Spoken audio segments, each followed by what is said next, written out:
Muito boa noite para você que acompanha mais um podcast Saindo do Quadrado. Até que a gente está indo longe, né? A nossa meta é entrevistar todos os pré-candidatos ao GDF, mas também os de outros cargos, para o Senado, para a Câmara Federal e também para a CLDF. A gente está hoje aqui com um convidado muito especial, que é Marivaldo Pereira. Seja muito bem-vindo, Marivaldo. Obrigado, Rafa. Prazer imenso estar aqui com vocês. Perfeito, muito obrigado por aceitar nosso convite. Sabe que a agenda já está borbulhando, porque Brasília já está borbulhando.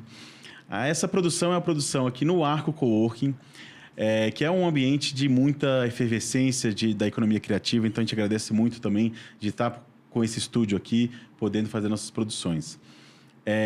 Se você tem perguntas, quiser participar, não deixe de deixar seu comentário. Mas já vou avisando que esse episódio dessa vez é gravado, mas a gente vai sempre prestar atenção para perguntar para os próximos e também para produzir conteúdos nos temas que vocês trazem. Então não esquece de deixar seu comentário, participar, que é muito importante, mostra um pouco a vida que tem para além das câmeras, para trás das câmeras, né? Marivaldo, me conta um pouco da sua história. Como é que você veio até aqui? Qual que é a sua origem? Olha, eu nasci aqui em Brasília. Meus pais são de Correntina, Bahia. Se casaram lá e vieram tentar a sorte aqui em Brasília. Meu pai trabalhava como pedreiro e aqui nasceram 4 filhos, né? Diferença de 1 ano cada um. Uma escadinha. E aí meu pai foi para São Paulo tentar a sorte lá, deixou minha mãe aqui, até que um dia ela resolveu ir atrás dele. Botou os 4 filhos dentro do ônibus e foi para lá. Meu pai sempre teve trabalhava de pedreiro em São Paulo, sempre teve muito problema com bebida, e a gente passou muita dificuldade em São Paulo, sabe, o Rafa? Teve um momento da nossa vida que a gente, para ter feira em casa, tinha que pegar resto de feira na casa da professora de 2ª série. Isso me marcou muito, que eu morria de vergonha da professora me ver ali, naquela situação. E meu pai não deixava minha mãe trabalhar, até que minha mãe conseguiu se separar dele.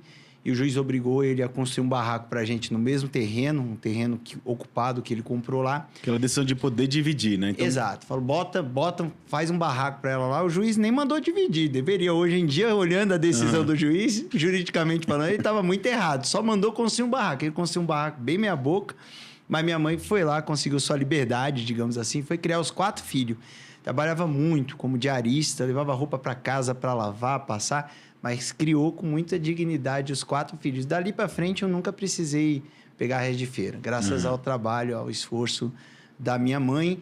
E ali, a nossa vida mudou completamente, porque minha mãe recebeu um conselho que ela seguiu muita risca, trabalhando numa casa de uma pessoa que virou para ela e falou, olha, aconteça o que acontecer, nunca tire seus filhos da escola. E assim ela fez. Todos nós começamos a trabalhar muito cedo. Eu comecei a trabalhar com 9 anos. Eu trabalhava na feira, lá em São Paulo. Mas minha mãe nunca permitiu que a gente parasse de estudar. Mesmo quando você começa a trabalhar, você é jovem, você fala, vou parar de estudar para ganhar mais dinheiro. Tá compensando mais aqui, né? A gente pensa vou lá, isso. Vou ganhar minha grana e tal. Minha mãe nunca permitiu que a gente parasse de estudar. E foi isso que mudou a nossa vida. Estudei em São Paulo a vida inteira. Depois, quando estava terminando o ensino médio, naquela época não se falava de ensino superior. A rede privada ainda era muito pequena. Ainda não tinha ocorrido aquelas reformas que o presidente Lula fez, que ampliou muito o acesso ao ensino superior. Então, não se falava. E aí tem uma passagem da minha história muito interessante, que eu descobri que existia a FUVEST. Olha só. Aí eu fui todo feliz para a professora de literatura perguntar, professora, o que a senhora acha de eu prestar a FUVEST? Ela olhou para mim e falou, rapaz, compra uma calça jeans que você vai investir melhor o seu dinheiro. Eu olhei e falei, obrigado pelo apoio. Aí descobri um cursinho popular.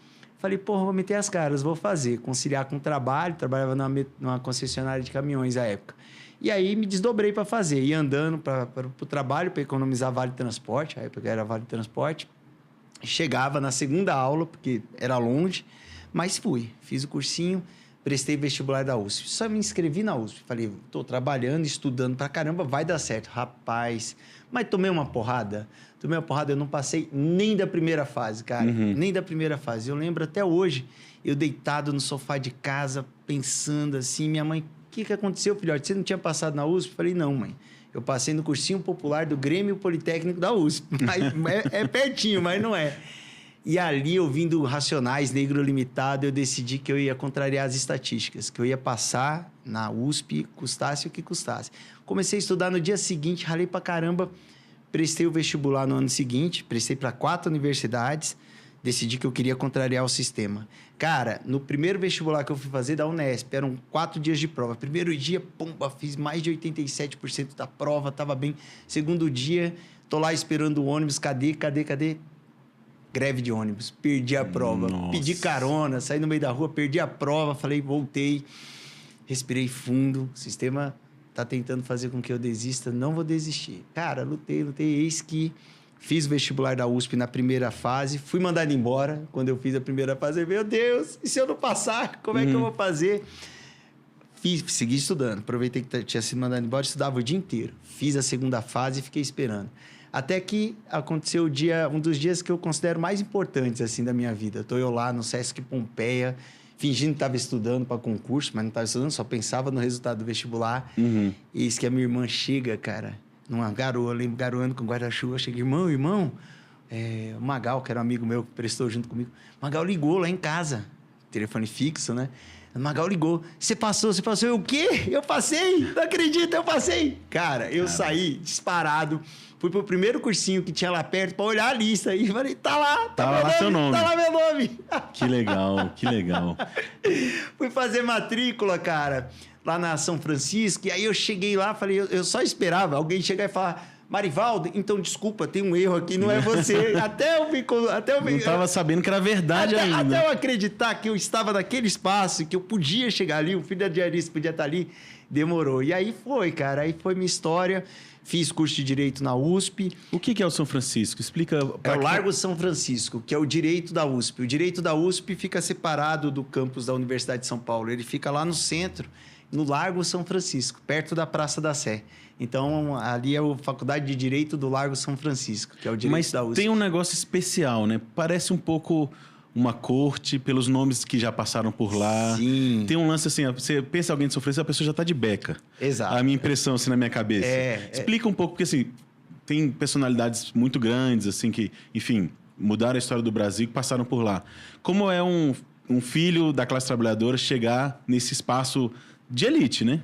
Cara, a Universidade de São Paulo ela foi criada para elite. E o direito, então, nem se fala. Todos os presidentes da República do Café com Leite que vieram de São Paulo passaram por lá. Então, é uma faculdade extremamente elitista. Eram os filhos dos barões do café que estudavam ali. E naquela época, eu entrei lá em 99, vestibular de 98. Não tinha política de cotas. As cotas, o último lugar que foi chegar foi lá. Foi na Universidade de São Paulo, foi lá no Largo de São Francisco. Então, não tinha nada disso. Sabe? Então, para uma pessoa negra entrar ali, para um filho de diarista entrar ali, é muito difícil. Então, a conquista foi suada, foi difícil. Eu tive que abrir mão de muita coisa para chegar até ali. Felizmente, hoje, a gente tem mais políticas públicas que mudaram um pouco essa realidade. Mas ainda é um espaço muito elitista. O direito, por si só, já é um curso muito elitista. O direito numa universidade pública tende a ser mais elitista ainda. E na USP é muito mais elitista, sabe? Então, é muito difícil entrar. Então, ter entrado ali foi um marco histórico. Mas mais ainda, o que eu fiz ao entrar ali? Eu tive o privilégio de passar a faculdade inteira assessorando o movimento de moradia, cara. Uhum. Isso, para mim, foi muito marcante. Minha formação vem de usar tudo que eu aprendia no banco da universidade para colocar em prática assessorando o movimento de moradia. Porque a minha decisão por fazer direito veio do fato que eu morava numa área ocupada, numa favela, que meu pai comprou o terreno e foi fatiando, e de repente era uma favela na beira de uma avenida, e todo ano aparecia um malandro com uma notificação para tirar a gente. E eu olhava e falava, cara, um dia eu ainda vou entender isso aí. O que aconteceu na faculdade, acabei cuidando do processo de uso capião da minha mãe. Ah, olha só. Como voltou às origens, olha novamente. Olha só, cuidei do processo de uso capião da minha mãe e acompanhei um monte de reintegração de posse, acompanhei um monte de ocupação de moradia. Meu maior troféu da época da faculdade é um imóvel que estava ocupado na Avenida Celso Garcia, um imóvel do antigo Banespa. Para quem não conhece, o Banespa é o antecessor do Santander. E aí foi comprado pelo Santander, estava ocupado e até a reintegração, nós chegamos lá, entramos com recurso e conseguimos convencer o banco a negociar o imóvel com a Caixa reformou e virou habitação popular. Fantástico, né? Como entrega ali já... Foi, meu maior troféu. E aí, depois disso, eu volto para Brasília em 2005, graças a essas relações que eu construí ali na universidade, e viro diretor da Secretaria de Reforma do Judiciário. E aí começo a trabalhar com política pública. Aí me encantei com política pública, falei, eu pensava que eu ia advogar, falei, não, política pública é a minha praia, e desde então não saí mais. Passei pelo pelo Ministério da Justiça, depois Casa Civil, trabalhei na jurídica da Casa Civil. Eu era a pessoa que analisava os atos da área social antes do presidente assinar. Então, fiz amizade com muita gente que trabalha com política pública da área social. E depois volto para o Ministério da Justiça em 2010 como secretário de Reforma do Judiciário. No Dilma I, eu fui secretário de Assuntos Legislativos e virei secretário executivo. Fui o primeiro negro a ocupar o cargo de ministro da Justiça interino. Eu lembro. E assinei, olha só como o mundo dá volta, né? Minha mãe diarista, eu assino como ministro da Justiça a lei das domésticas, cara. Olha que bacana, ter o ministro referendo embaixo da presidenta, né? E eu assino a lei das domésticas. Olha só. Então, para mim, foi muito gratificante, sabe? Então, foi um aprendizado muito grande, sempre na luta institucional.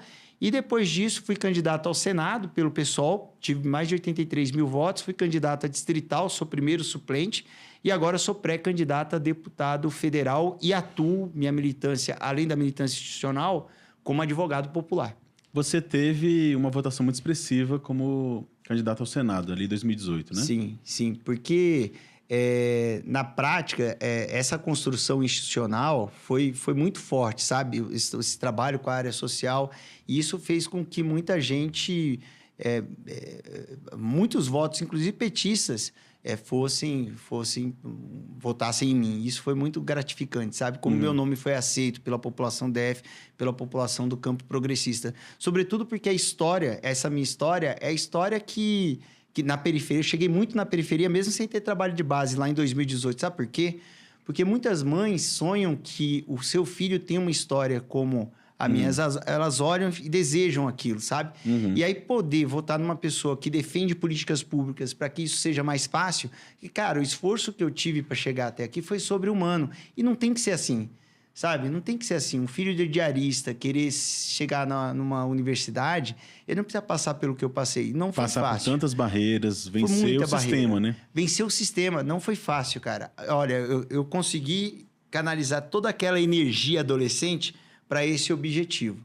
Mas poderia não ter dado certo. A greve de ônibus poderia ter sido para fazer o vestibular da USP, por exemplo. Poderia não ter entrado. Eu poderia ter desistido depois do primeiro vestibular e falar, vou trabalhar porque eu ganho mais, preciso de dinheiro. Entendeu? Então, tem muitas barreiras. Isso para um homem jovem, negro, periférico. Imagina para uma mulher jovem, negra, periférica. Imagina. Os obstáculos são muito maiores, muito maiores. Então, não tem que ser assim. Então, acho que quando eu trouxe a candidatura em 18, defendendo que não tem que ser assim, que esse caminho precisa ser um caminho natural, eu acho que isso convenceu muita gente, tanto no plano como na periferia do DF. E você se filiou ao PSOL naquele tempo, né? Foi. Por que foi uma opção ao PSOL e por que você saiu? Porque o PSOL abriu as portas para que eu pudesse me candidatar.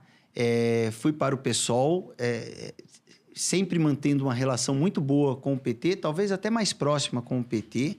Meus amigos todos continuaram no PT e a campanha toda foi tocada com uma base muito ligada ao PT. Acho que naquele momento ali também houve uma aproximação muito grande entre as duas legendas, né? Já tinha afastado muito aquele contexto de criação do PSOL em que havia um antipetismo muito forte.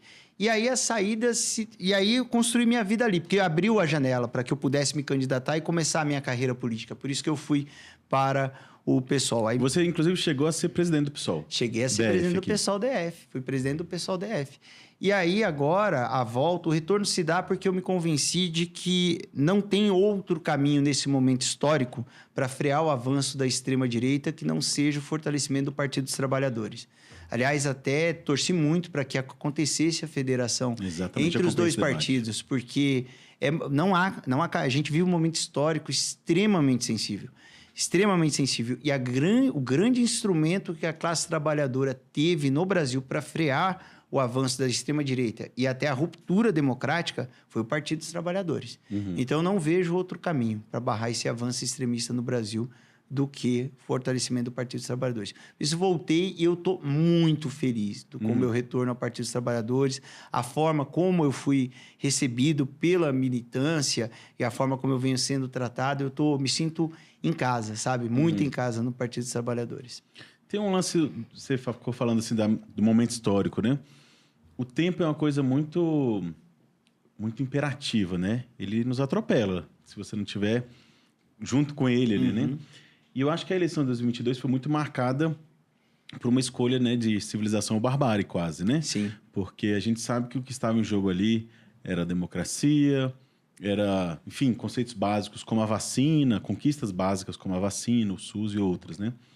E assim, com os episódios de 8 de janeiro e outras coisas, isso ficou mais claro, mais óbvio para todo mundo. Mas você acha que talvez em 2026 essa percepção do que está em disputa talvez tenha se perdido um pouco? Será que a gente, às vezes, comemorando algumas vitórias do governo Lula, alguns dados da economia, a gente não esquece um pouco também de que a gente tem um debate, uma defesa da democracia, da Constituição, e assim, o que estava em jogo em 2022 ainda está em jogo, né? O que você acha disso? Você acha que a gente vai conseguir deixar claro que se a gente não tiver firme em 2026, a gente tem muito a perder? Eu acho que é fundamental. E tem um ponto que está se consolidando, que é o seguinte. Lá em 2022, a gente estava saindo da pandemia.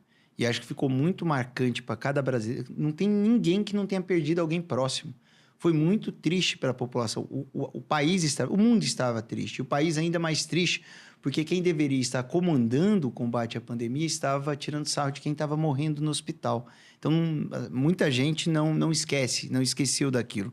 Mas conforme vai ficando distante, o impacto desse acontecimento histórico na próxima eleição tende a se reduzir. Mas tem um outro que é fundamental e a gente precisa falar sobre ele, que é a questão da nossa soberania.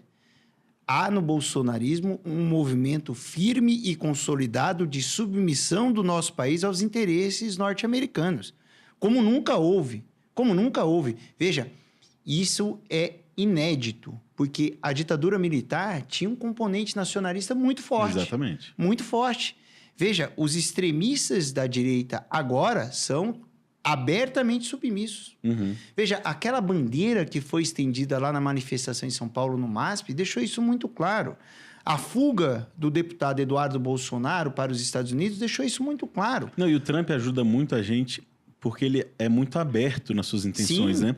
Ele não está enganando ninguém. Sim, ele nunca invadiu nenhum país dizendo, estou indo levar a liberdade, a democracia. Não, estou indo lá buscar o petróleo. Exatamente. E agora a gente teve o Caiado acenando para os Estados Unidos para entregar as terras raras. Então, assim, há um componente de submissão política que é muito grave e que atenta totalmente contra a nossa soberania. A extrema-direita está abertamente oferecendo para o Trump nossas riquezas naturais. E não há nada mais antipatriótico do que isso. Exatamente. E agora, veja, a população, essa questão do nacionalismo é algo caro para a população brasileira. A população tem orgulho de ser brasileiro. E veja, a população não vai aceitar uma submissão aberta como essa. E a gente precisa falar sobre isso. E está acontecendo todos os dias. O filho do Bolsonaro está lá nos Estados Unidos, junto com o outro jornalista lá que acompanha ele, Paulo, né? Paulo Figueiredo. Isso, exatamente. Paulo Figueiredo, o tempo todo. Eles pediram as sanções contra os produtos brasileiros, eles reivindicaram essas sanções. O Flávio Bolsonaro, que é candidato a presidente, reivindicou que os Estados Unidos jogassem bomba.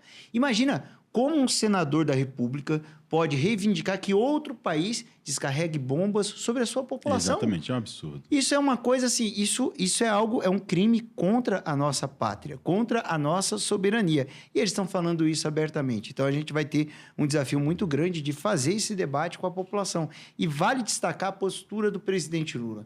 O presidente Lula teve uma postura muito ponderada diante de todos esses episódios. Porque na diplomacia vale o pragmatismo. Seu objetivo não é marcar posição, seu objetivo é defender os interesses do seu país. E o presidente Lula a nossa diplomacia teve um papel muito relevante na condução desse problema das tarifas. E foi avançando até que conseguiu um avanço importante. Porém, não é possível prever o que o Trump vai fazer. Eu acho curioso que um dos maiores beneficiados com essas lutas do presidente Lula, né, de manter nossa soberania, com quem a gente faz relações comerciais, é o próprio agro. Por exemplo, uma das bandeiras dos Estados Unidos era que a gente não fizesse mais importação dos fertilizantes russos, que são centrais para a produção agrícola brasileira. É uma luta que a gente não está vendo, inclusive, a bancada do agro agradecer o Lula por essa defesa da soberania. Os nossos mercados, o Brasil, historicamente, é um país que vende para o mundo inteiro, né? Poucos países têm uma relação comercial tão diversificada, né? E a gente, com muito orgulho, vende para os Estados Unidos, mas vende para a China também. Isso é uma coisa que, em certo momento da estratégia das taxações do Trump, foi botado em questão. Mas o Lula defendeu e o maior beneficiado dessa estratégia de defesa da soberania é o agro.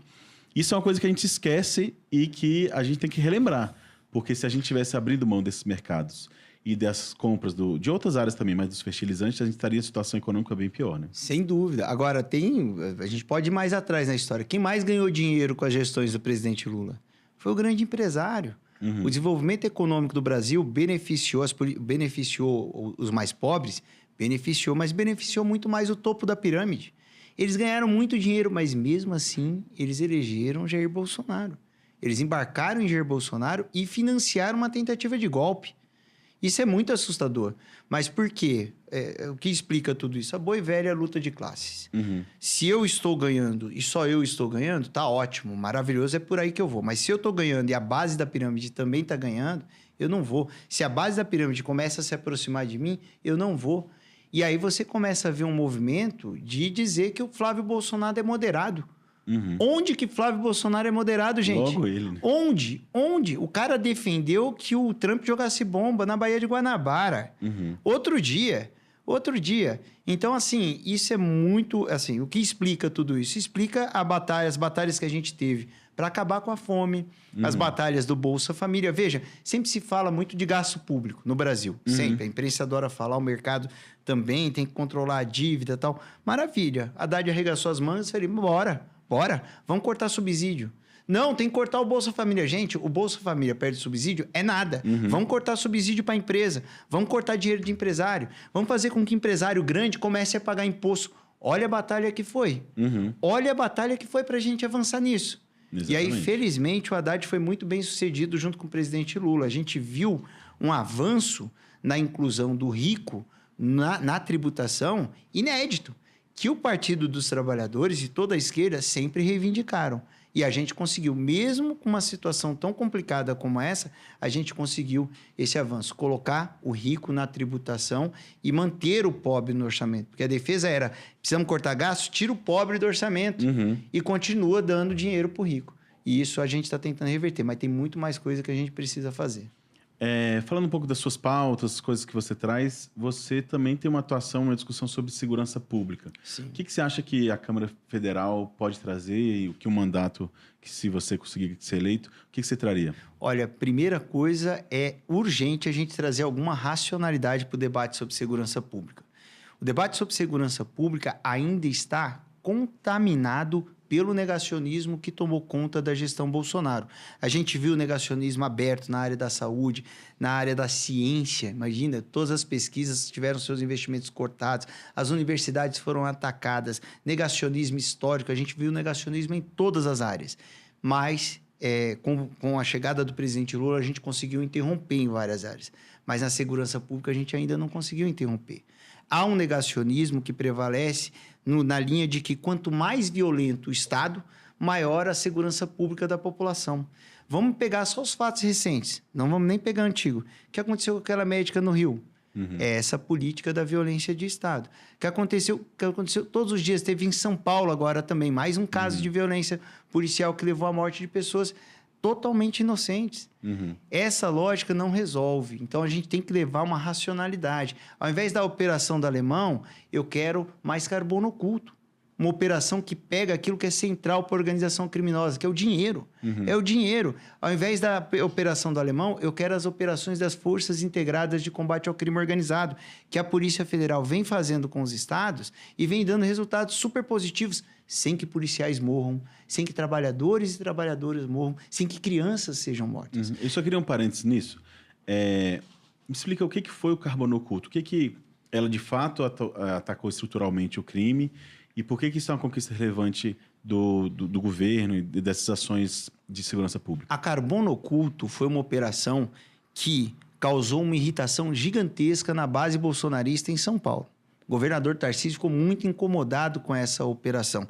Ela começou a elucidar o vínculo entre as organizações criminosas que atuam no tráfico de drogas e o mercado financeiro. A Polícia Federal chegou a Faria Lima e isso deixou muita gente preocupada.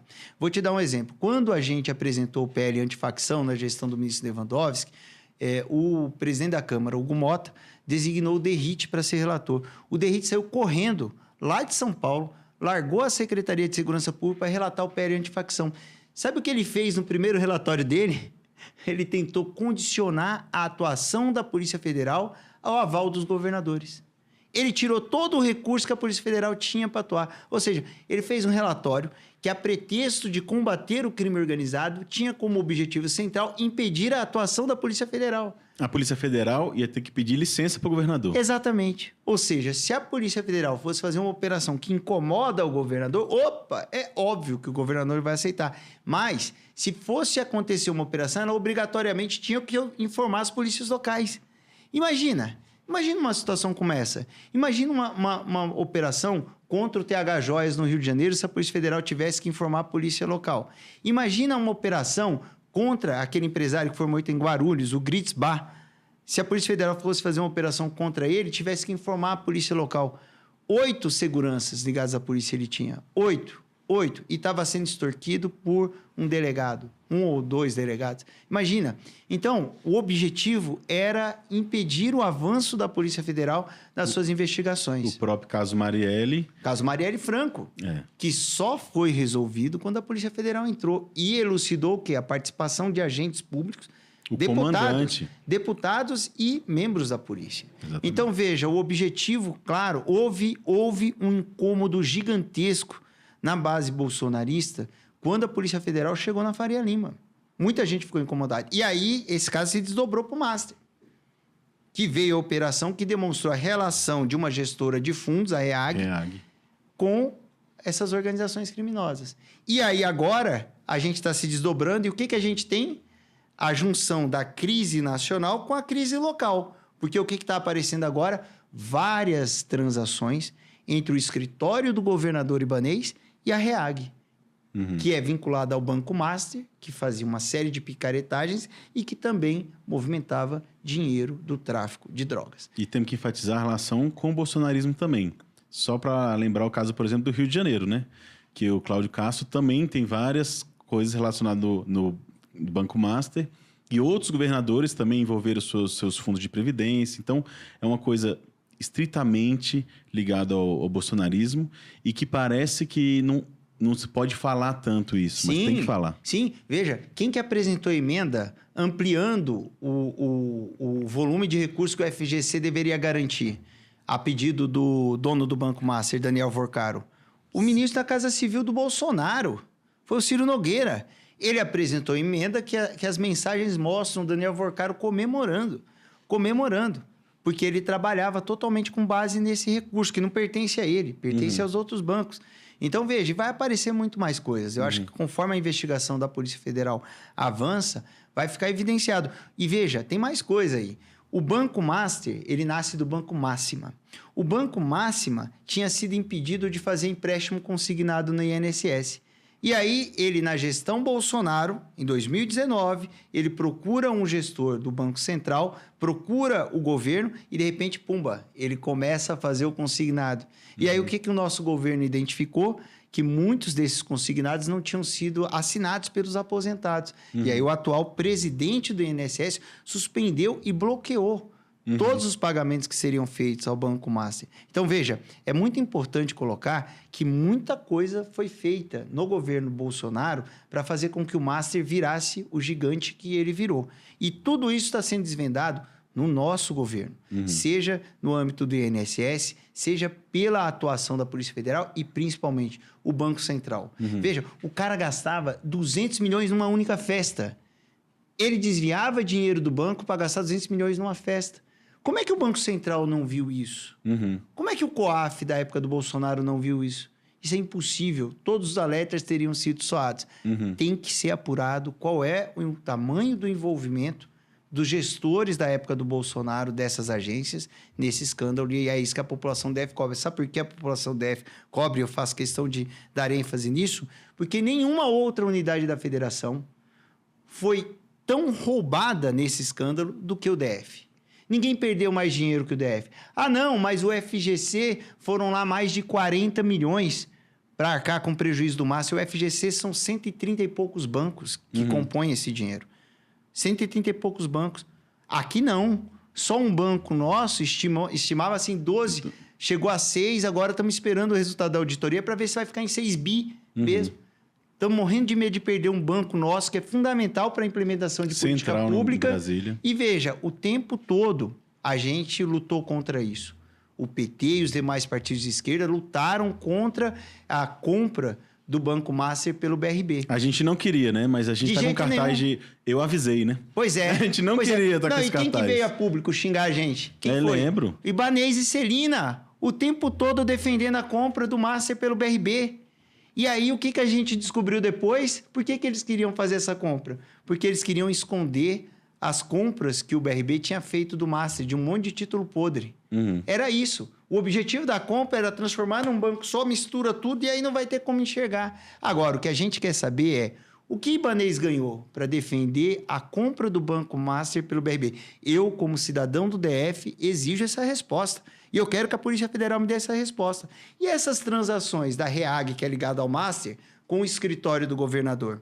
Pode ser tudo legal? Pode, mas o governador tem obrigação de demonstrar. Porque ele não precisa só ser honesto. Ele tem que parecer honesto. Exatamente. E ele tem que prestar contas à população. E é isso que a gente tem que exigir, não só do Ibanez, mas também da Celina, que está lá fazendo barra na rua, fazendo chacota das meninas que lutam pelo direito das mulheres, mas deveria estar explicando a relação do GDF com o Banco Master. Nenhuma outra unidade da federação está tão envolvida nesse caso como o GDF.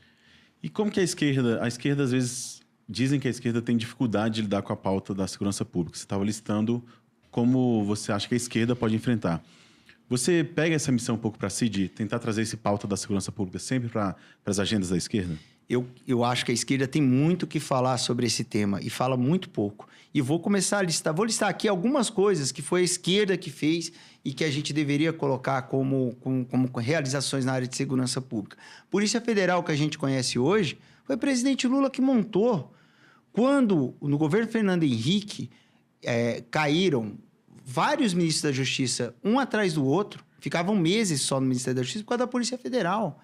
Conflito com a Polícia Federal. Quem resolveu a Polícia Federal valorizando a carreira, botando mecanismo de controle, investindo em tecnologia, treinamento, foi o ministro Márcio Tomás Bastos, a pedido do presidente Lula, gestão do delegado Paulo Lacerda. Foi ali que a Polícia Federal ganhou um nível de profissionalismo que fez com que ela fosse reconhecida nacionalmente. Quem criou o sistema penitenciário federal foi o presidente Lula. Quem criou a Força Nacional de Segurança Pública, tão importante em momentos de aperto para os estados? Foi a presidenta Dilma. Quem aprovou a Lei de Combate a Organizações Criminosas? Foi a presidenta Dilma. Quem aprovou a nova Lei de Lavagem, que está permitindo coisas como a carbono oculto agora? Foi o presidente Lula. Então, a gente tem várias conquistas e realizações que a gente precisa mostrar. Enquanto isso, o que a direita oferece? Quer saber o que a direita pensa sobre segurança pública? Assiste algum dia uma sessão da Comissão de Segurança Pública da Câmara dos Deputados. E começa a notar quantas vezes é verbalizada alguma violação de direito ali. É o tempo todo. Eles só sabem falar de violência. Eles pregam a violência. Quer falar? Vou dar um exemplo básico aqui. A gente está lutando, tem 2 semanas para pautar na Câmara o PL 6194 de 2025, que tem como objetivo proibir a monetização do ódio contra as mulheres nas redes. A disseminação. O Red Pill que ganha dinheiro disseminando ódio contra as mulheres. A Big Tech que ganha dinheiro disseminando ódio contra as mulheres. A gente não consegue pautar.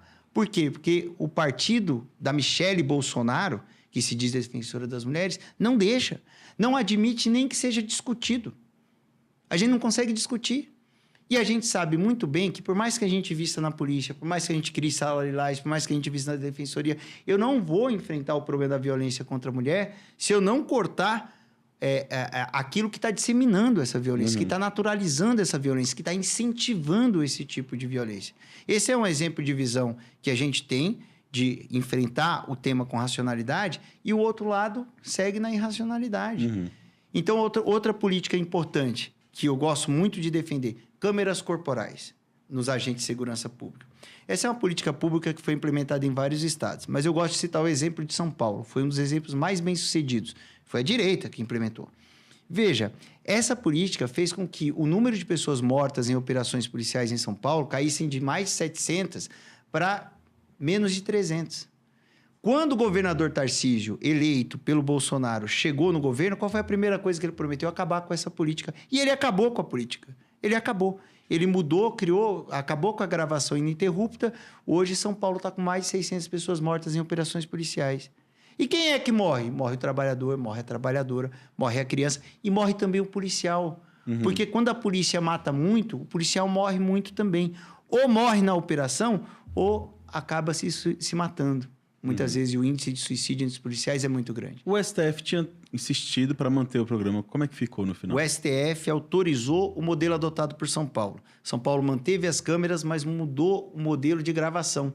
Então, ele tirou a gravação ininterrupta sob pretexto de que é muito caro armazenar, e aí ela grava mediante acionamento ou mediante outros mecanismos. Agora, eu te pergunto, se um agente de segurança pública, e veja, a maioria dos policiais são extremamente honestos e agem dentro da lei, dentro dos protocolos. Mas tem uma parte que não age. E quando essa pequena parte que não age pode agir livremente, o impacto é muito grande. Porque nós estamos falando da vida. Nós estamos falando da vida de pessoas. E aí, quando essa parte pequena vai agir ilegalmente, você acha que ele vai falar, peraí que eu vou acionar a câmera aqui, porque eu vou cometer uma ilegalidade? É evidente que não. Evidente que não. A câmera é imprescindível. Vamos pegar agora, de novo, o caso daquela médica que foi assassinada no Rio de Janeiro. As câmeras estavam desligadas, sem bateria. Se as câmeras estivessem funcionando, aquilo seria fundamental para combater, para evitar injustiça contra o policial, eventual injustiça, para resolver logo o caso. Se você tem prova de áudio e vídeo, você resolve rapidamente, para o juiz decidir corretamente. Então, esse tipo de política, aí você pega ali, aí tem um deputado aqui do DF que adora falar de segurança pública, mas defendeu lá no Congresso que as imagens da câmera não podem ser utilizadas como prova contra o policial. Aí é... Imagina, aí eu tenho um policial corrupto, e aí toda a corporação, quando tem um policial corrupto, o que o policial do bem quer? Ele quer que esse cara seja colocado para fora, porque ele está manchando o nome de toda a corporação. E aí eu tenho imagem do cara pegando dinheiro, matando alguém, aí eu não posso usar. Eu não posso usar para condenar ele. Então, é isso que a direita defende. Então, enquanto a gente defende transparência, participação, valorização do policial, a direita defende violência e impunidade para quem é bandido. Eu acho interessante, você tem uma visão muito interna também, você conhece ali o dia a dia da Câmara Federal, né? E eu acho que as pessoas que não acompanham não têm a dimensão da repartição dos poderes, dos partidos ali dentro, né? E eu sempre, para explicar, eu pego a bancada do DF. A bancada do DF hoje, né, tem 8 deputados. Temos Érico Cocai, de esquerda, Veras, de esquerda, e agora, recentemente, conquistado o mandato do Hollenberg. E os outros 5 são de direita. O mais próximo ali de centro seria o Rafael Prudente. Sim. Do MDB. Mas que, assim, gosta de pautas bolsonaristas, nem sempre vota com pautas bolsonaristas e tal. Temos 2 deputados, antes tínhamos 3 do Republicanos, que é o Júlio César, o Fred Linhares. Eles, em algumas pautas, votam com o governo, mas eles têm uma identificação claramente de direita. E temos também Bia Kicis. Falei todos? Acho que não, tem o Fraga. Tem o Fraga. Então, assim, é 5-3, antes era 6-2, antes da discussão do STF sobre o mandato do Hollenberg. Então, a gente passou aí 2 anos de 6-2. E a nossa Câmara total, né, dos 513 deputados, é mais ou menos esse 6-2 também, né? Ou 5-3. Como é construir política pública sabendo que a direita tem 5 e nós temos 3? É muito desafiador, muito. Mas eu acho que é possível. E acho que a gente tem que fazer um apelo muito grande para a racionalidade. Tem uma coisa na política que é o seguinte: grande parte dos parlamentares que estão ali tem um discurso quando está aqui, ó. Por quê? Porque ele precisa manter sua base engajada, movimentada. Gera like, né? Exatamente. Ele precisa gerar like o tempo todo. E aí, depois, mas fora do microfone, se você vai dialogar e você leva o argumento, muitas vezes você consegue avançar. Eu, quando estava na Secretaria de Assuntos Legislativos, dei sequência a uma política muito importante, que era o Pensando Direito, que era um projeto que tinha como objetivo financiar a pesquisa nas universidades para que a gente pudesse usar como subsídio para debater projetos de lei, políticas públicas em tramitação no Congresso Nacional. E era muito interessante, porque quando a gente chegava com os estudos, com os professores, a gente conseguia virar muito voto de gente que não ia no microfone dizer aquilo, mas que acabava convencido. Agora, tem outros parlamentares que você você não consegue fazer o debate. Infelizmente, alguns aqui do DF você não consegue avançar num diálogo racional, mas outros você consegue. Então, naquela época, se você pensar aqui, ó, a gente tinha Eduardo Cunha, era o presidente da Câmara, tá? Nós conseguimos quase conseguimos pautar no plenário, um projeto que colocava fim ao auto de resistência. O que é o auto de resistência? Muitos lugares do país, quando há morte numa operação policial, ao invés de descobrir por que morreu, o que aconteceu, simplesmente você lavra um auto e arquiva. Você não investiga. E a gente pretendia colocar fim àquilo para dizer o seguinte, gente, não tem problema assim, tem problema. Claro que tem problema. Teve morte em operação policial? Vamos fazer a perícia e ver o que aconteceu? Porque, ora, se o policial está ameaçado e ele atirou para se defender, é legítimo, a lei permite. A lei permite isso. Agora, se houve uma execução, precisa ser investigado. O Estado tem o dever de investigar, prestar contas à sociedade e àquela família do que aconteceu. Por exemplo, a gente teve agora um caso no Rio de Janeiro, esse caso em que uma família, criminosos entraram na casa da família, eles estavam lá, e aí a polícia entrou, matou os criminosos e matou o marido que estava na casa, mesmo ele gritando que era trabalhador. E aí o relato foi, olha, salvamos a esposa, que estava sequestrada pelos criminosos, e aí foram ver a esposa. Era desesperada, não, todo mundo se rendeu, meu marido gritou que era trabalhador e mesmo assim a polícia entrou atirando. Faz sentido o Estado praticar... Veja, o Estado não pode estatizar a violência. O papel do Estado é promover a segurança pública. Quando o Estado estatiza a violência, e ao invés de promover a segurança pública, ele promove a insegurança, nós estamos pagando tributo para promover a violência. Isso não pode acontecer. Eu acho que se o Estado está levando a barbárie, ele não é o Estado. Exato. Não é papel do Estado. Não é o papel do Estado. Então, muitas vezes, assim, essa retórica, né, de que só vai resolver com violência, só vai trazer mais violência. Porque se resolvesse, já estava resolvido. Porque isso está sendo praticado há décadas. São 500 anos de violência. Se fosse violência resolvesse, já teria resolvido há muito tempo. Então, esse ciclo, a gente precisa, de uma vez por todas, terminar e o Estado levar desenvolvimento, direitos humanos para o cidadão e para o policial. Porque... Então, acho que a gente tem que quebrar esse ciclo de violência em todos os lugares, nas comunidades e tal. Acho que esse é um grande esforço. Sabe qual é o carro-chefe nesse tema que eu defendo muito? Nós temos a obrigação de devolver o direito de ir e vir aos trabalhadores e trabalhadoras que moram em territórios ocupados por grupos armados. A gente tem que devolver o direito de ir e vir. Tem uma coisa que não se fala muito. O maior problema desses territórios é o cidadão que tem que pagar o dobro na água, o dobro no gás, o dobro numa internet ruim, que não pode abrir seu negócio, o correio não chega, mudança não chega porque tem barricada. Esse trabalhador sofre demais com isso, está sujeito à decisão do tráfico, está sujeito ao julgamento do tráfico. Então, ele não tem... grande parte dos direitos do artigo 5º da Constituição estão sendo negados para esse trabalhador. É obrigação do Estado devolver o direito de ir e vir a esse trabalhador. Como? Nós temos que... O Estado tem que estar presente nesses territórios. Você tem comunidades que são maiores do que muitos bairros. E não tem Estado. E não tem Estado. O Estado tem que chegar. Como? Com polícia só? Não. Tem que chegar com uma polícia especificamente preparada para aquilo, com mecanismos de controle, com câmera corporal, com mecanismos de participação para saber o que está fazendo. Mas tem que chegar com a saúde, tem que chegar com a assistência social, tem que chegar com a escola, tem que chegar com acesso à justiça. Acesso à justiça. A população, quando tiver um conflito, ela tem que ter um lugar para levar, para resolver o seu conflito. Tem que levar a política de geração de emprego e renda. Isso, se o Estado começar a fazer isso, a gente consegue devolver o direito de ir e vir a esses trabalhadores. Por que no Leblon não tem domínio de território? Porque o Estado está lá. O Estado está lá. Essa é a diferença do bairro rico e do bairro pobre. Por que no bairro pobre tem crime organizado dominando o território e no bairro rico não? Presença do Estado. Presença do Estado. É isso que a gente tem que reivindicar. Com obras de urbanismo social, com iluminação, com quadra para a molecada poder brincar, com espaços culturais. É isso. A gente precisa olhar para as comunidades e levar esse tipo de política pública. Para isso ser possível, a gente precisa ter um governo federal decidido a fazer isso, aliado com o governo estadual e com o governo municipal, porque é a obrigação dos 3 entes. Marivaldo, a gente falou um pouco da nossa bancada aqui, né? E a bancada do PT tinha a Érica, né? Ela como, enfim, sua representante. Agora ela está lançando essa pré-candidatura dela ao Senado.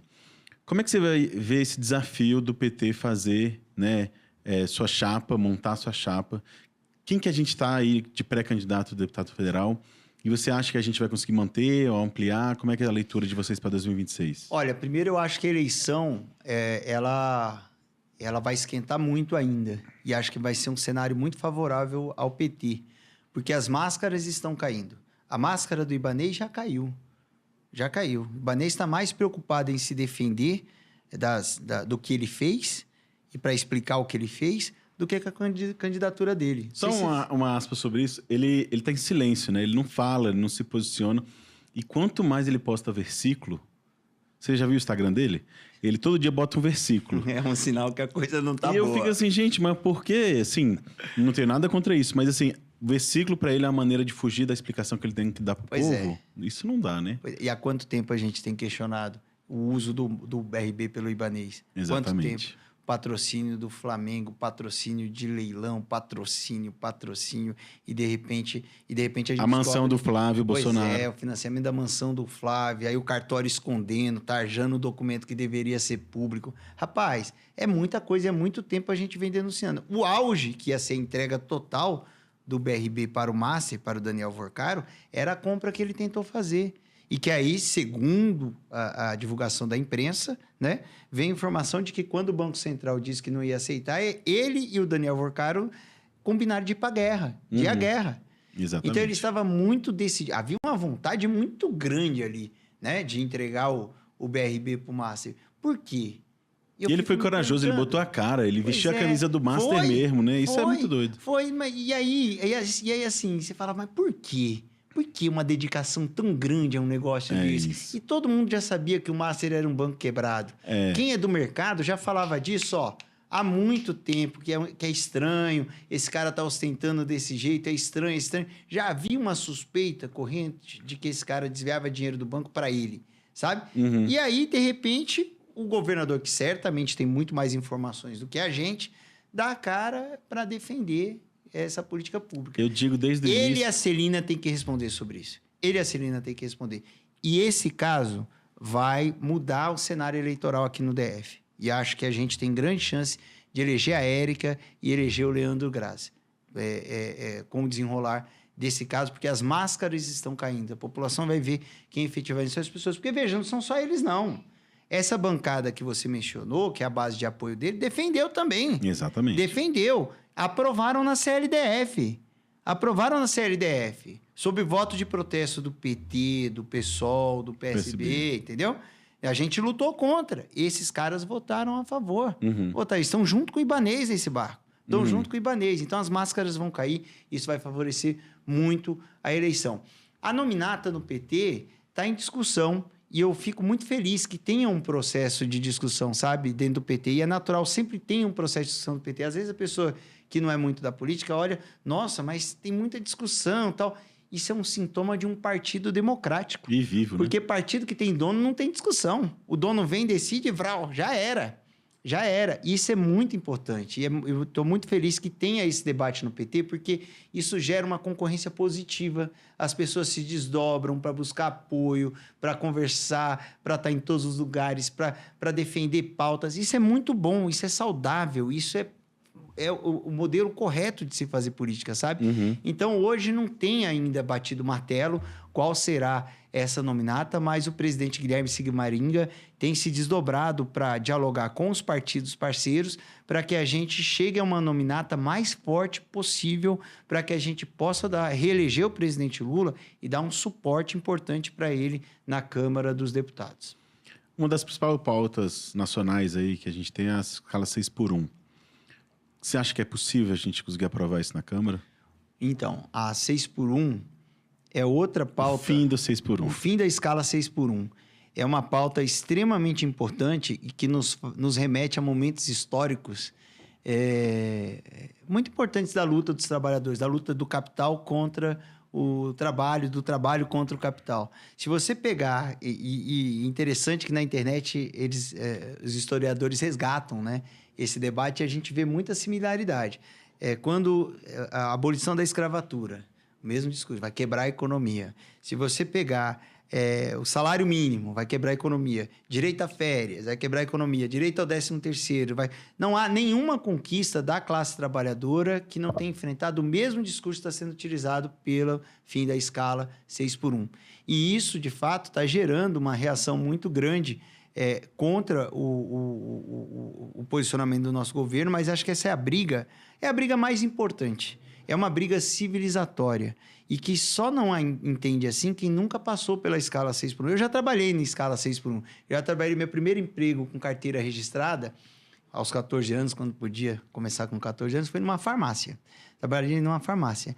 E a gente trabalhava de segunda a sábado até fechar, né? Até o período da tarde, e descansava no domingo. Mas quando tinha plantão, a gente emendava 7 dias. E às vezes tinha 2, 3 finais de semana seguidos de plantão. Então a gente não tinha folga. Então, assim, é desesperador. É desesperador. E eu era moleque. Imagina isso para um pai de família, para uma mãe de família, que geralmente tem que chegar em casa, tem que arrumar a casa, tem que cuidar dos meninos, tem a tripla, quádrupla jornada. Então, é algo que é cruel. É cruel com os trabalhadores e trabalhadoras que se submetem a essa situação. Então, é uma briga que o Partido dos Trabalhadores encampou junto com o PSOL, junto com os partidos de esquerda, e que tem que seguir em frente. Essa é a briga mais importante que a gente tem hoje no Congresso Nacional, na disputa por direitos dos trabalhadores. E o presidente Lula encampou, e eu espero que a gente vote, tenha isso votado até o 1º de maio. Defender o fim da escala 6x1 é a real defesa da família, né? Exatamente. Se você pegar... tá cheio de outdoor, inclusive ilegais aqui no DF, da Michele Bolsonaro defendendo a família. Diz que defende a família, defende o amor, tal. Tudo que está no outdoor é o contrário do que o partido da Michele está defendendo lá na Câmara. Então, se defende a família, defende o fim da escala 6x1. Se defende o amor, defende o PL que põe fim à monetização do ódio contra a mulher nas redes sociais. Eu desafio a Michele Bolsonaro a pedir para o partido dela defender a aprovação do PL 6194/2025, que coloca fim ao mercado do ódio contra as mulheres na internet. Se a Michele Bolsonaro e a Bia Kicis defendem o amor, que elas defendam a aprovação do PL que proíbe o mercado do ódio contra as mulheres na internet. Eu desafio elas a fazerem isso, a se posicionarem sobre esse tema. É o projeto anti-Red Pill, né? Exatamente. O tema do momento. Outra grande pauta do momento, assim... Tinha uma pauta histórica, enfim, quando eu era mais jovem eu também me envolvi muito nessa luta, é o tarifa zero, né? Muita gente achava que era impossível, hoje tem já alguns desenhos da possibilidade de ser uma realidade. Seria uma pauta que você traria? Como é que você vê? Essa é uma pauta fundamental. Eu li uma dissertação de um companheiro aqui do DF, que é o Paik, né? Que é do movimento Passe Livre, já militante histórico desse tema, e que ele diz que o transporte são os muros aqui do DF, né? Então, assim, a gente tivemos um avanço importante, que é a tarifa zero no domingo, né? Aos domingos, mas todo mundo reclamando, porque zeraram a passagem e tiraram os ônibus das ruas. Então, ninguém consegue usar, tá todo mundo tendo que se virar de Uber quem tem dinheiro. Então, continua sendo os muros aqui do plano piloto, é o transporte público. É possível a gente avançar nessa pauta. É possível. A gente sempre defendeu que a gente tivesse uma compensação de outros tributos que alcancem as pessoas mais ricas para usar essa arrecadação para pagar o transporte. E aí zerar o transporte. Se a gente zera o transporte, se amplia a possibilidade de acesso à cultura para os trabalhadores, aos sábados e domingos, você amplia o acesso a estabelecimento de saúde. Imagina, você está numa situação sem recurso, precisa ir num estabelecimento de saúde, num hospital, você não consegue ir porque não tem transporte. Então, você amplia as possibilidades do trabalhador usar o seu tempo e até de trabalhar também. Então, essa tarifa zero é algo muito importante nessa perspectiva de redução da desigualdade social e é uma pauta que a gente estará à frente uma vez estando na Câmara dos Deputados. Como você colocou, hoje tem vários estudos que mostram que isso é possível. Tem cidades que implementaram isso para valer, de forma verdadeira, não como a gente está vendo aqui no DF. Então, a gente tem que pegar esses modelos e estudar e verificar como é que a gente pode colocar recursos nessa política pública que vai mudar a vida da população trabalhadora. Eu lembrei que em 2018, e salvo engano também em 2022, sua candidatura foi uma das que bateram recorde no financiamento coletivo. Como é que foi a estratégia? Como é que você fez? E você vai fazer de novo? Qual que é o plano? Olha, foi tudo muito novo, né? Muita tentativa. E foi o primeiro ano do crowdfunding, em 2018. E a gente adotou a estratégia de focar nas redes, usar as redes para mobilizar e para sensibilizar as pessoas a doarem. A gente pretende repetir essa estratégia. A internet muda o tempo todo, os algoritmos mudam o tempo todo. A gente tem uma preocupação muito grande com o papel dos algoritmos, né? Porque a gente se posiciona, nós temos posição. A gente se posiciona muitas vezes... quando muita gente não tem posição, não se posiciona sobre fatos importantes, a gente se posiciona. Por exemplo, enquanto muita gente titubeou ou até mesmo defendeu aquela operação no Alemão, eu vim a público dizer que aquilo era uma barbárie. Uhum. Aquele não era o jeito de fazer segurança pública. Não era assim que o Estado deveria fazer segurança pública. Então, o fato da gente se posicionar, como os algoritmos hoje estão muito contaminados, há um receio de que isso possa nos atrapalhar nas redes sociais. Mas a gente vai seguir se posicionando, lutando e com muita criatividade, buscando o apoio dos nossos aliados para que a gente consiga chegar nas pessoas e consiga ter um crowdfunding importante também para segurar a nossa campanha. O maior desafio de uma campanha de um partido de esquerda é dinheiro. A gente sabe disso. E aí, por isso que esse tipo de plataforma de arrecadação é extremamente importante. E o engajamento das pessoas nas nossas redes é muito importante também. Então, se você está vendo esse programa aqui, ó, @Marivaldo Pereira DF. Segue lá, fortalece a gente. Olha aí, tem que fazer propaganda, vou fazer a minha também. Podcast Saindo do Quadrado é um espaço de debates, a gente quer trazer pré-candidatos de direita, de esquerda, para debater os grandes temas da cidade. A ideia é fazer um espaço vivo. Eu não tenho nenhuma pretensão em ser imparcial, mas também criar um espaço de respeito para que, independente do posicionamento político do pré-candidato, a gente consiga debater como a gente fez aqui. Então, espaço aberto para todos. Vamos viver a beleza da política, né? Se você resolver fazer um debate entre candidatos de esquerda e de direita, chama essa turma da direita para debater segurança pública e o PL do ódio nas redes aqui comigo, que eu vou adorar. Olha aí, é isso aí. Tem que ter espaços assim. Não deixe de se inscrever no podcast e deixar seu comentário para que a gente também tenha a sua participação, o seu brilho, a sua opinião. Vamos já passando para o final. Já? Já, assim, tem vários temas aqui, mas se deixar... que mensagem você gostaria de deixar? Assim, e também se você puder falar um pouco do que você está planejando para esse ano. A gente tem várias lutas ainda na Câmara e em outros lugares, na oposição ao Ibanez. Mas o que você está preparando para esse ano e que convite você gostaria de fazer? Olha, primeiro que tem muita gente desanimada com o atual contexto político, tá? E o recado que eu dou, o mesmo recado que eu dei a muitas pessoas lá em 2018, quando o Bolsonaro ganhou. A gente não pode desistir. A gente tem a obrigação de lutar. Porque a gente só está aqui lutando porque muitos outros lutaram num contexto muito mais adverso, numa ditadura. E lutaram muito, perderam suas vidas, foram torturados, deixaram suas famílias para que a gente pudesse viver numa democracia. E se a gente não persistir e lutar agora, a gente pode perder essa democracia. E aí vai ser muito mais difícil a nossa luta. Então a gente tem que acreditar e a gente tem o dever de lutar em homenagem àqueles que deram as suas vidas para que a gente vivesse numa democracia. E nós não podemos abrir mão disso em hipótese alguma. Esse é o recado que eu deixo. Perfeito. Muito obrigado pela parceria, por aceitar esse convite, né? Agradecer a Marina, agradecer a todo mundo que pôde ajudar aqui. E também, principalmente, André Duarte, que está nos trabalhos técnicos aqui no Arco Estúdio, que é um espaço novo também que a gente está aqui podendo produzir nosso podcast na melhor qualidade possível. Então, te agradeço e conte conosco aqui. Se quiser debater temas, aqui é um espaço aberto. Eu que agradeço muito, Rafa, você, o André. E obrigado mesmo, uma honra estar aqui com vocês e parabéns por essa excelente iniciativa, o lindo trabalho que vocês estão fazendo aqui no podcast. Perfeito, obrigado, meu irmão. Valeu.